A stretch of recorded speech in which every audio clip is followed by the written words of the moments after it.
Olá, muito boa tarde. Juntos construímos os próximos 50 anos da democracia e liberdade. Uma disposição que desafia a generalidade das pessoas nas comemorações dos 25 anos de Abril e que é uma afirmação de compromisso diante das próximas épocas. Foi essa certeza que levou a Comissão Nacional de Justiça e Paz a publicar um documento, cujo título usei para iniciar este programa e que é o ponto de partida para a conversa com Maria de Oliveira Martins, que integra a Comissão Nacional de Justiça e Paz e é professora de Finanças Públicas e Direito Constitucional da Universidade Católica Portuguesa. Muito boa tarde. Muito boa tarde. Obrigado por estar no programa Eclésia, neste pós-25 de Abril. A nota da Comissão Nacional de Justiça e Paz remete precisamente para esses próximos 50 anos, a partir de um diagnóstico que aponta para a ausência de liberdade. Falar nestes termos 50 anos depois de Abril não parece paradoxal? Eu acho que é importantíssimo, 50 anos envolvidos da Revolução de Abril, revisitar o tema da liberdade. A liberdade não é um dado adquirido, a liberdade tem permanentemente de ser revisitada. A partir do momento em que nós consideramos que é um dado adquirido, podemos falhar, de facto, nas conquistas importantíssimas que foram feitas em 1974. E que indicadores levam a que, de facto, a olhar com preocupação para esse tema da liberdade? Bom, antes de mais, um dos temas, e é logo a preocupação com que abrimos a nota, e estas ausências de liberdade, tem a ver com as desigualdades. As desigualdades são ainda hoje condicionadoras da liberdade, condicionadoras de um futuro, condicionadoras das possibilidades de uma vida digna, e muitas vezes estas desigualdades prendem as pessoas a ciclos de pobreza que são eles próprios limitadores em si da ideia de liberdade. A pobreza é um tema que me é caro porque tenho estudado, está intimamente ligada, sobretudo a pobreza extrema, a uma ausência de liberdade. Porquê? Porque é muitas vezes a negação daquilo que é a humanidade por excelência. E a humanidade por excelência tem a ver com o exercício da liberdade, da autonomia, e a partir do momento em que nos faltam os bens essenciais, não conseguimos exercer a autonomia e a liberdade que são próprias dos seres humanos. Já o disse por algumas situações, a pobreza coloca as pessoas muitas vezes em condições subhumanas, em condições de exploração, de sujeição à violência, e isso de facto é um dos temas, o das desigualdades, sobretudo, mas não só ligadas à pobreza, que nos deve neste momento preocupar. Temos ainda mitos que envolvem este nosso olhar para o problema da pobreza? É verdade, temos muitos mitos. E isso leva a alguma indiferença perante os ciclos de pobreza que persistem? Sim. Nós tendemos a olhar para a pobreza com algum preconceito. É um preconceito que não é de hoje, vem de trás. Antigamente, o direito da pobreza e as soluções que existiam para a pobreza, melhor dizendo, foram construídas à volta de um mito, que é que os pobres são preguiçosos, que a pobreza se deve à preguiça e à indolência das pessoas. Hoje nós sabemos que isso não é verdade. Hoje nós sabemos que a pobreza é um fenómeno muito mais complexo do que a preguiça ou a indolência das pessoas. A pobreza tem fatores múltiplos e, por isso, esse é o primeiro mito que deve ser atacado. De que a pobreza não é uma falha de caráter. É uma circunstância em que as pessoas se encontram. Olhe-se, por exemplo, há uns tempos pensava sobre a pobreza infantil. A pobreza infantil não tem nada a ver com isto. E a pobreza infantil é muitas vezes condicionadora da vida que se vai ter no futuro. A pobreza que se sofre na infância vai condicionar a pessoa a oportunidades menores do que aquelas que poderia vir a ter. E alimenta os ciclos de pobreza, a pobreza infantil, nomeadamente. Sim, exatamente. A pobreza infantil alimenta ciclos de pobreza e, portanto, quem cai na pobreza infantil dificilmente sairá dessa situação. Nós já voltamos à nota da Comissão de Justiça e Paz, mas estando neste tema da pobreza, li que defende também que é necessária uma revisão constitucional que tenha em conta também este tema da pobreza. Que relação tão direta é possível ter entre, de facto, a lei da nação e terminar com a pobreza? Eu acho que a pobreza deve ser, sem dúvida, objeto de preocupação constitucional. Porquê? Porque a pobreza a erradicação da pobreza deve ser assumida como uma prioridade nacional. E nessa medida, eu acho que deveria figurar entre as tarefas fundamentais do Estado português na Constituição.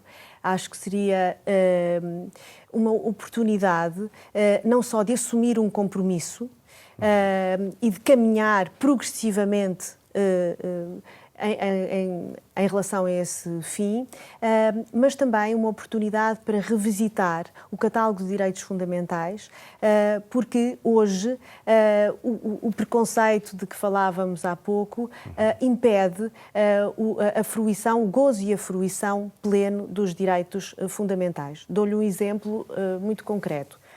Em Portugal isso não acontece, mas na Europa muitos países têm reeditado proibições antigas que têm a ver com a criminalização da mendicância. E a criminalização da mendicância nós não temos em Portugal. Não digo que não é um tema que se não vá colocar, mas a proibição da mendicância põe em causa direitos básicos, como a liberdade de expressão. Os países criminalizam a mendicância. No fundo, o que estão a dizer é que uma pessoa não pode vir ao espaço público dizer eu sou pobre e preciso de ajuda. Portanto, e depois a própria liberdade de circulação também fica comprometida, porque a polícia, no fundo, intervém para tirar os mais pobres, os mendigos da rua, da vista, dos turistas, etc. Ou seja, eu penso que se vive num momento em que é importante lembrar que todos partilhamos da mesma natureza, que é a natureza humana, e essa natureza humana deveria conceder-nos a todos a mesma dignidade e os mesmos direitos. Seria uma forma sublime, diria eu, de celebrar os 50 anos de Abril. Sem dúvida. A preocupação com a erradicação da pobreza, eu vejo com alguma pena, de facto, não haver um compromisso alargado, um compromisso de regime dos vários partidos, visto que até há um consenso relativamente à erradicação da pobreza, mas vejo com tristeza que, de facto, não haja a preocupação de todos se sentarem à mesa e de dizer estas são as nossas metas, nós vamos nos comprometer com isto. A Estratégia Nacional de Combate à Pobreza não vai cumprir esse desígnio? A Estratégia Nacional de Erradicação da Pobreza é um instrumento de soft law. Não é um instrumento de hard law. O que é que eu quero dizer com isto? Para quem não é jurista e não percebe estas terminologias. É um instrumento que tem metas que não são vinculativas.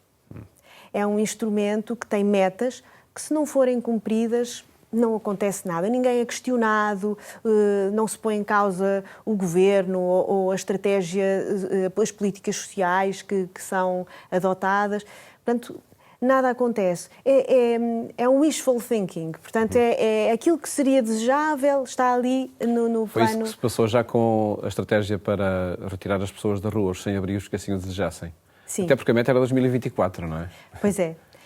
E o que me parece nos números da pobreza é que eles persistem teimosamente os mesmos. O que significa que aquilo que nós estamos a fazer não é suficiente para a erradicação da pobreza. Aquilo que nós dizíamos dos preconceitos, os preconceitos minam muitas vezes o debate e impedem de ir mais longe. Dou-lhe um outro exemplo de um outro mito sobre a pobreza. Pensa-se que os mais pobres não pagam impostos e que, por não pagarem impostos, não merecem, então, receber prestações sociais. Mas isso não é verdade. É apenas um mito. Muitos estão isentos de IRS, é verdade. Mas a verdade é que todos os cidadãos pagam impostos, desde logo o IVA, por exemplo, os impostos sobre o consumo. E depois é também, nos estudos sobre a pobreza, dada muita ênfase ao imposto sobre o tabaco. E depois à temática dos jogos sociais.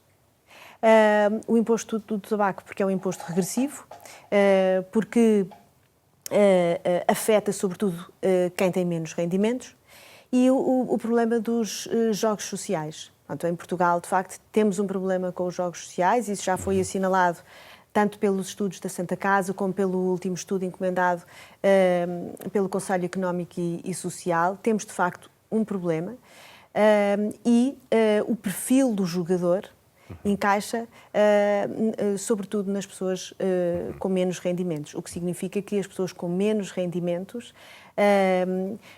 jogam e ao jogarem, estão não só a gastar o dinheiro que precisariam para fazer face às suas necessidades, mas também, e aqui contrariando o preconceito que nós temos, a contribuir para a subsidiação de algumas despesas da Segurança Social. Diante da relevância, de facto, deste tema, também por investigação que vai fazendo, perguntava-lhe ainda porque é que diz que o combate à pobreza tem que ser uma tarefa constitucional.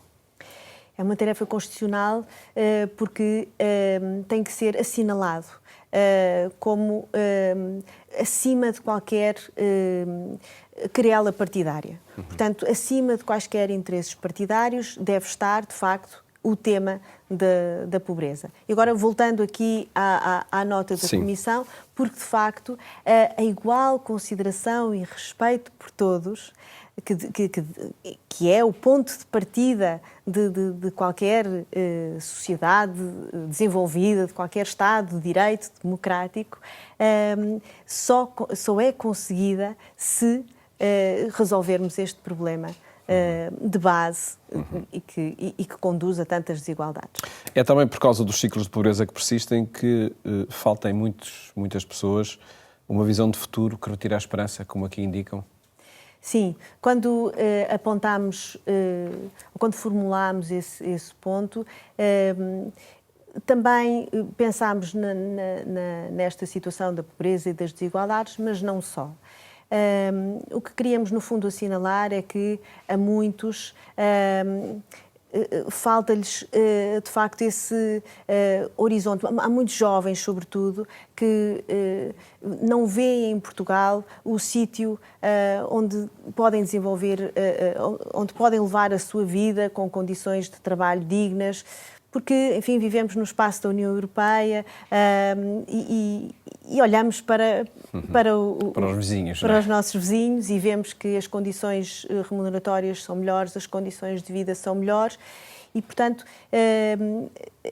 nós, no fundo, também apontávamos isto como sendo necessário ter uma visão de futuro, uma visão que, no fundo, permita a quem quiser fazer a sua vida aqui, poder fazê-lo com condições dignas de vida. Que ambientes, que espaços digitais ou físicos condicionam a liberdade e a expressão? Eu acho que hoje vivemos um tempo diferente de todos os outros. Outras censuras? Sim. Nós, por causa das redes sociais, nós vivemos muito atomizados. Cada um com as suas redes e já sabemos, o algoritmo depois conduz-nos apenas a ver as opiniões semelhantes à nossa, portanto, não nos oferecendo contraditório, e isso cria fenómenos de extremismo de opiniões. Eu fico apenas com o meu grupo, eu não ouço o que os outros têm para me dizer e isso cria um fechamento ao outro. E é nesse sentido que nós dizemos que as pessoas estão fechadas em silos ideológicos, como se não tivessem agora oportunidade de ter um espaço de diálogo e confronto das suas opiniões com as dos outros. E isto também é, em si, priva-nos da liberdade de chegar, de conhecer o outro, de perceber o outro e, de facto, parece-nos também um elemento do nosso tempo. Um exemplo também muito concreto para percebermos como vivemos tempos ímpares. Temos, por causa do acesso generalizado à informação, por exemplo, o aumento, em Portugal não é muito significativo, mas, por exemplo, do fenómeno dos terraplanistas. Pronto, e o fenómeno dos terraplanistas, o que é que nos ilustra? De facto, uma comunidade que quer ficar, no fundo, empoderada, dizendo eu vou contra as opiniões científicas, eu tenho as minhas próprias opiniões porque tenho acesso a todas as informações e o acesso a todas as informações diz-me que a Terra não é redonda, que a Terra é plana. Mas, no fundo, o que digo é que isto seria impensável há uns anos. E isto é um produto do nosso tempo, naturalmente, que deve ser combatido com informação e com melhor acesso à informação às pessoas, mas, de facto, mostra o isolamento e o atomismo em que as pessoas vivem e que faz crescer, no fundo, estes fenómenos que eram impensáveis ou absolutamente marginais há uns anos atrás. E com consequências também políticas ou em tendências políticas, no documento falam em políticas de muros que tendem a emergir. Sim. A emergir, enfim, ou expandir-se até, já não é só emergir. Porque a dificuldade de ouvir e escutar o outro faz com que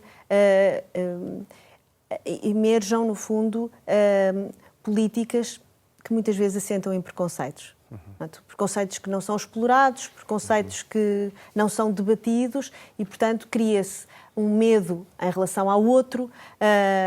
Veja-se, por exemplo, o medo que se gerou em relação aos que vêm de fora, aos estrangeiros. Há quem pense, vêm tomar-nos os nossos postos de trabalho, vêm apenas aproveitar-se dos nossos sistemas de segurança social, quando os dados nos mostram que não é essa a realidade. Mas essa é a informação, no fundo, que chega a essas pessoas e é uma informação, de facto, preconceituosa e que, deste fechamento ao outro, leva a políticas de muros. Nos caminhos que apontam nesta nota da Comissão Nacional de Justiça e Paz, a erradicação da pobreza encabeça essa lista de propostas. Por todas as razões possíveis e imaginárias, falamos, exatamente. O Papa Francisco, na encíclica Fratelli Tutti, fala da fraternidade e introduz este conceito da amizade social, não é? Sim. Que relevância ele pode ter, este conceito, esta circunstância, neste combate às desigualdades? Eu acho que a amizade social deve ser o ponto de partida para compreender os problemas do nosso tempo, ou pelo menos para lhes oferecer uma solução. Esta amizade social obriga não ao fechamento em si, mas à abertura ao outro, ao diálogo construtivo, a procurar, no fundo, conciliar todos os pontos de vista presentes na sociedade, para que todos, e agora faço também palavras do Papa Francisco, para que todos se sintam representados. Não pode haver ninguém excluído. Todos têm que se sentir empoderados, todos têm que se sentir representados. E eu acho que a amizade social é aqui fundamental. A imprensa, os partidos políticos foram importantes centros de moderação de opinião. E eu acho que hoje têm uma responsabilidade ainda maior. No fundo, de fazendo um diagnóstico dos problemas que existem, que são próprios do nosso tempo, procurarem novamente desempenhar esse papel de moderação, de escuta do outro e de, no fundo, conciliação, porque a democracia é isto. Não é? A democracia é, no fundo, permitir uma conjugação, uma articulação dos interesses de todos. Mas no atual quadro parlamentar, onde posições se vão extremando, olha com, enfim, uma perspectiva positiva para esse objetivo? Eu penso que não é impossível. Eu penso que basta vontade. Basta vontade e compreensão de que, de facto, vivemos numa democracia. E a democracia exige conciliação de todas as visões na sociedade. Portanto, não deve haver uma visão ou um grupo que preponderante que imponha as suas ideias aos demais. Devem todos, num clima de amizade social, de escolha mútua, procurar uma síntese, no fundo, de todos os interesses. Essa possibilidade não ficaria mais facilitada também, e para voltar ao tema da revisão constitucional, com uma Constituição que permitisse o funcionamento parlamentar nas circunstâncias atuais, por exemplo, uma maioria relativa? Pronto, É um tema mais longo, não é? Sim. Pronto, o nosso sistema partidário é um sistema multipartidário. Portanto, temos aqui, de facto, uma representação. Não temos um sistema maioritário, como existe, por exemplo, nos países anglo-saxónicos. Isso não existe em Portugal. E, portanto, nós sabemos, quando há maiorias parlamentares, há maior estabilidade governativa e isso permite, no fundo, o desenvolvimento de políticas a mais longo prazo. Quando existe uma maior dispersão política, uma maior dispersão no Parlamento, isso tenderá necessariamente a levar a ciclos mais curtos e isso poderá agravar, sim, o extremar das opiniões, porque os ciclos mais curtos estão associados, no fundo, a uma maior barganha política e todos vão querer, no fundo, puxar cada um para o seu lado. E terminamos, que o nosso tempo está mesmo a chegar ao fim, com esta valorização da dimensão ética baseada na dignidade da vida humana. Acaba por ser, de alguma forma, o que une, de facto, as várias propostas apresentadas. Sim. Esse podia ser tanto o primeiro ponto como o último ponto. No fundo, é um embrulho de tudo isto. Voltando àquilo que dizia há pouco sobre a dignidade humana, a dignidade humana é sobre honrar a humanidade que está contida em todos. E o honrar a humanidade que está contida em todos nós só é possível a partir deste conceito da dignidade humana e da valorização da dignidade humana. Professora Maria de Oliveira Martins, agradeço-lhe ter estado aqui no programa Eclésia a apresentar esta nota da Comissão de Justiça e Paz e as perspectivas para os próximos 50 anos da democracia e liberdade. Muito obrigado. Há esperança. Esperemos, claro que sim. Obrigado por ter estado connosco. Obrigada. Perspectivas para as próximas décadas, na herança da Revolução de Abril, que a Comissão Nacional de Justiça e Paz propõe para toda a sociedade. Desejo-lhe uma ótima tarde e até amanhã, se os quiser.